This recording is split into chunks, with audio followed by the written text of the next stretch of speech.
Well, congratulations. If you know what I was doing there, kudos to you. If you don't know what I was doing there, I was making up a little kill cone. Harvest time is upon us, and I need something big enough to put these Rhode Island Reds in. So that's what I was constructing, if you were wondering. A lot of stuff going on here on the homestead. I got a lot of projects need done before other projects get done, and it's just the way things are, guys. You know, you got to do 1, 2, and 3 before you do 3, 4, and 5. You know, it's just how it is. So, gonna harvest some chickens here tomorrow. Kind of excited about that. Never harvested my own chickens. I've harvested other people's chickens. OPC, yeah. If you're down with OPC, you know me, right? So, super exciting time. We'll be using the quail plucker, hopefully, and yeah, some of the quail are gonna get it, some of the chickens are gonna get it. It's gonna be an exciting day, guys. Exciting day, but we're preparing for that. It's a big day. It's a bittersweet day for us, and we really enjoy doing it. We enjoy having meat in the fridge. It's kind of sorrowful about the life that was taken, but it's the way it is. Something's got to give that sacrifice if you want a chicken sandwich, guys. It's just, you know, it has to come from somewhere. And I know a lot of people aren't happy with it, and the majority of people probably agree with me. But this is how we live our lives, and, you know, you're welcome to watch this if you want. I would appreciate it if you did. So, yeah, the cone. Let's get a good look at that thing, right? It's the cone of silence, guys, the cone of silence. If you can tell me where that comes from, 5 imaginary points for you. The cone of silence. See, I want to see how many people know what the answer is to that. Morella would know. Simple little design, guys. I basically just took a 5-gallon bucket, cut the bottom off of it, made a little V, you know, going from bottom to top. You want the bottom to be more cut out of it, so you get a tighter bottom there. But simple project, guys. I've just never had to have a cone because I've never harvested my own chickens. Everything else is really good here. That project took not long at all. I think just grabbing my tools was, you know, took longer than actually constructing the project. See, look, the cone is even multifunctional. It holds my camera as well. So, with all the events going on here on the homestead, one of my projects since the last bear attack here, and decided to have some quail. Everything loves quail. I love quail. But I kicked around the idea of getting a trail cam, and my decision is I am going to pass on that one for now. I'm going with a simpler technique because trail cams don't give bears sore feet. Here's my plan. I take this board. I take these nails, I take this drill, I take these and drill them up through my board, and I put them periodically down through here. Animal trudges along. Bear says, something smells good up in here. Comes walking, checking out my trail tractor, my quail tractor. Steps on that a few times. I think it'll be a great discouraging thing for him. I know it's not a great technological advancement in watching bears eat my quail, but it's a simple and cheap and easy fix. It may keep other bigger predators away, dogs and whatnot, but right now, I don't think that's the issue. I think we had a bear just stroll through here and get hungry, so they're looking for a place to hang out, guys. They're trying to fatten themselves up. It's just how it is. So it's what you do with anything you do here for your animals and your plants. The wildlife is going to benefit as well. We'll get that food web going, and you'll be hopefully reaping in the rewards of that. Nature will too. It's just how it is. So you might as well plant a bunch to cover that, because they'll go to town, guys. They're vicious. They know when things are ripe to attack. Let's go up here and see what Morella's doing. I'm going to drill my boards, get my boards ready. And, yeah, thank you. I appreciate you guys for tuning in. It means a lot to us. You know, hit that like and subscribe button, everybody. Our channel is dependent on it. Grow a lot of cool stuff here, but we can't grow it without you guys. We can't grow the channel, so it's up to you to help us out. What are you doing, hon? I'm digging rabbit pelts out of our freezer so we can process them and make room in our freezer for the harvest tomorrow. Oh. Looks awfully full in that freezer. It is. How are we going to get harvest in there tomorrow? That's why we're taking some pelts out, and I'm going to cook down some tomatoes. Where were you at 5 seconds ago? See what I mean? It's weird looking when you have rabbit pelts in your freezer, and then you're like, what is this? You know, you're looking at this, is this a chicken breast? Is this a pork roast? And then you turn it over and it's not either one of those. It's a rabbit pelt, but this one's marked. And it actually says 2 rabbit pelts from 2019. Here's a big stack of rabbit pelts. This is from, oh, it says it's just got 2 pelts. 2 pelts, and this is from April 2019. Alright, we got room a little bit. Yeah, when we get good at it, we'll process them all out. We'll see how that plays out. Some more beef stew with parsnips. Yeah. 2018. Now, I'm going to grab some of the frozen tomatoes and start cooking down some sauce to also help make room in the freezer. I don't have nearly as many as I had last year. I mean, this is all ox hearts. Every bit of that are all ox heart paste tomatoes. Here's some of our processed quail eggs to preserve them because they lay more than we can eat. So this is about 40 quail eggs is what it takes to make 2 cups of eggs. So that's what this is, 2 cups of quail eggs. And I think there might be a silky chicken egg or 2 in there. So yeah, it's the first time we've ever showed y'all our freezer. That's really cool. I never really thought about showing you my freezer. Eggs. Yeah, but I think just processing the tomatoes alone. See all the eggs? Yeah, we did good. And there's more upstairs. Oh, my fingers are frozen. Hey, look, it's some of our cooked green beans that we did not vacuum seal. And here is some of the ones we did vacuum seal. More tomatoes, clearing that space out. There's 3 gallons. We just need to eat this.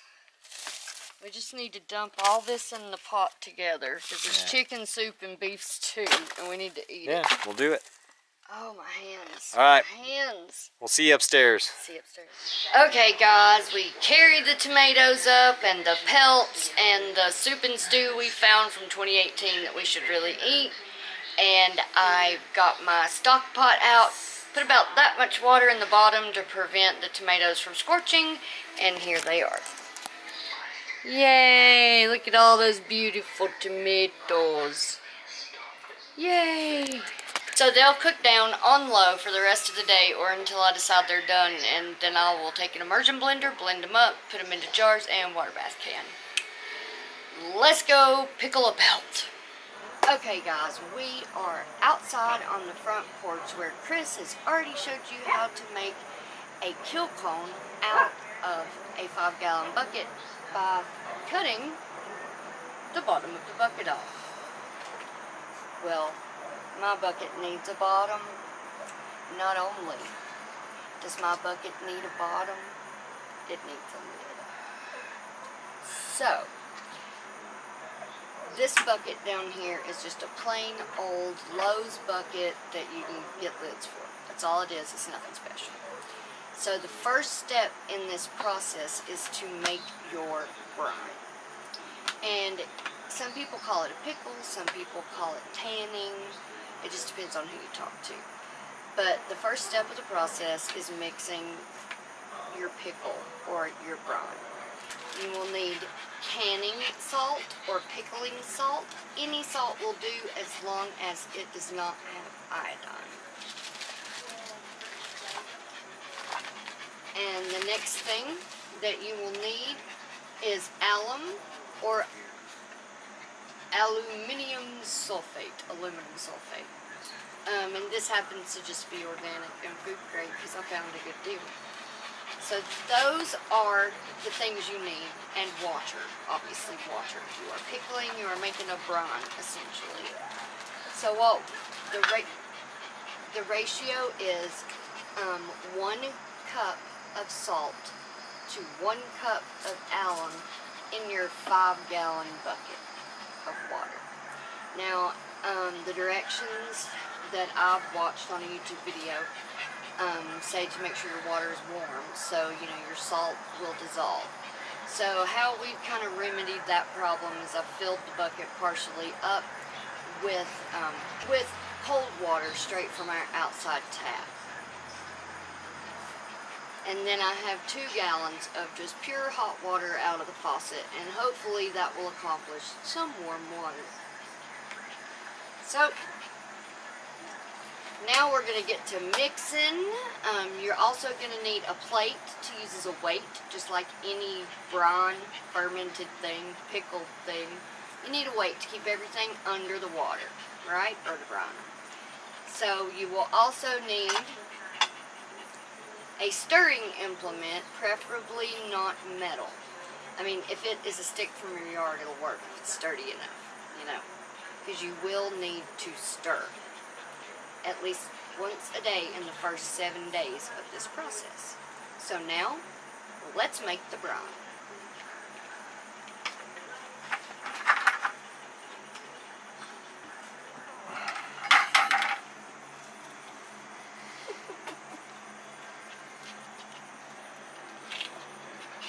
Silly dog. Silly dog. So, here is my hot water. I'm going to pour in here. So this is aluminum sulfate, alum. Okay? And you're going to need 1 cup of this. And what I have is a 1/2 cup measure. So I'll do 2 of these because this is a 1/2 cup.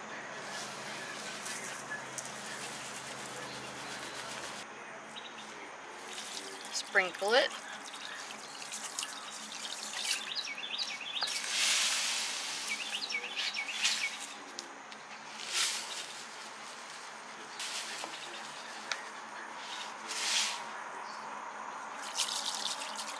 So, and this is also 1 cup. So, once again, this is a 1/2 cup measure, so we do 2 of these. Oh no, my bag's falling. There we go. My salt has gotten damp. I hate when that happens. Living's... No caking agents in it. Yep. Caking agents. Living here where it's humid all the time, at least, you know, in the summer, everything does this. A lot of my spices get stuck. Everything a struggle. Because anything that's easy isn't worth doing. Yeah, I told you that recently. Yeah. I know, because I listen. Oh, how sweet. Such a good husband. Hey Annie, quit licking those rabbit pelt. Yeah, you leave that alone. She's licking the condensation. You like it? You want the condensation off the rabbit pelt? Alright, there's a 1/2 cup. Now we gotta somehow get another one of those out of this chunky salt. So why do they even design these boxes this way? So you got this little flappy thing down inside the box that's plugging up the hole. Now watch the salt run. Okay, so maybe not.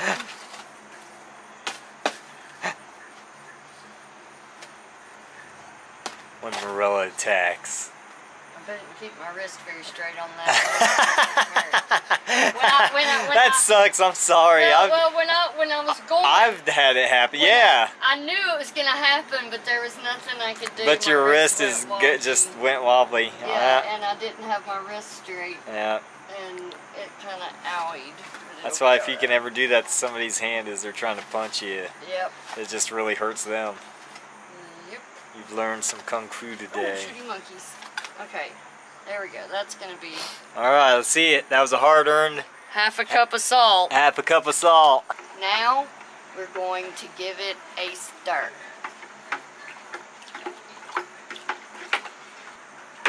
think that looks pretty darn well dissolved. What do you think? Chuck it in there. So you put them in frozen. Yeah, this is on. Maybe we accidentally ate the other one. I wondered what all that was getting in my teeth. All that fur. All that fur. You know, I have trouble identifying rabbit pelts from food. Oh Lord, I'm gonna get my legs super dirty because this was sitting on the ground. Yeah, could be sterling. It is sterling. It's sterling because the only other rabbit that gray we've had is lilac. Well, I'm glad we're doing your pelt first. I just hope we do it. Do you need a knife? No, I think I got it. Yep, that's The sterling. block. And there we go. And now your goal is to keep these floating balls of hard as rock fur down in this brine. Now, just like with anything where you're using a brine, that's kind of your goal. To keep it under the water so it pickles, correct? Is that not the truth? Alright. So I'm going to use a plate, and I think it might need more than one, because this plate's pretty light. Corral 1970s. So I'm going to put it this way. Just put a stone on it. And you should have saw That's why that. you got to put a stone on it. Watch this. No, I believe you. No, film it. Oh Lord, I can't get the... Yeah, now you can't get the plate out. It's exactly the size of the bucket. Good job. We almost lost the plate there. Yeah, that's close. Yeah, see, it's going to push them back up, see? Well, that's why you need a stone. Alright, will you go grab a stone out of the garden? I will. Alright, you filming? Yes. Okay. Alright, so Chris got me a rock. Annie, no. And I'm going to sit it down on top of that plate. Whoopsie, it's still tipping. Maybe if I do it this way.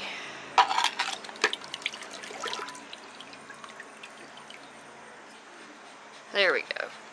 Good. Alright, so that is the beginning, the first step in pickling or tanning your rabbit pelts. Now, the next thing I'm going to do for today is I'm going to put this lid on the bucket. Uh-oh, I just heard the... Oh, see, is all that violent pushing, lid bashing. application. I'm just going to sit the lid on it. I'm not going to smash the lid down. So I'm just going to let the lid attach like that. And just leave it. And then we'll put another rock on top of this bucket. So in case the bear comes back and decides he wants a rabbit pelt, a rock ain't going to stop it. But it might stop a raccoon or something else. But I think if the bear came back, he would be like, Better things to eat. lift and grab quail.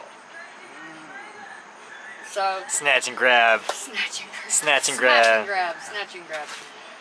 So that is the first step.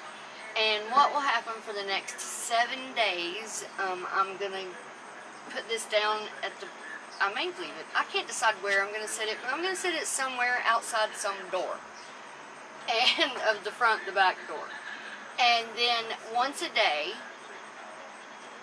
for 7 days, I'm going to take my little wooden implement and I'm going to stir these pelts up, because you want to make sure that that brine reaches all of the flesh side, because that's what's going to help you pull the flesh off in the next step. But I'm not going to share the next step with you right now, because I've never done the next step. You're doing this with me for the first time. So when we get to the next step, we'll film it and I'll tell you how to do it, because I'd really like to show you rather than just explain. That's what's going to happen for the next 7 days, and then I'll bring you back to this bucket in 7 days and we'll do the next step. Okay? Okay. Well, that's about it for us today. I hope you enjoyed seeing us prepare for our harvest tomorrow by cleaning out the freezer. You got to see, Chris create a kill cone, me start to pickle rabbit pelts. And you didn't get to see what I did in the kitchen because I'm not done yet. But, yep, the tomatoes are in there cooking down for the sauce. Get all that cleaned up in the kitchen and ready for harvest tomorrow. That's the plan for the rest of the evening. Harvest day tomorrow, guys. Ranger Brad and Dr. Fleming are gonna go to freezer camp tomorrow. It's a nice car.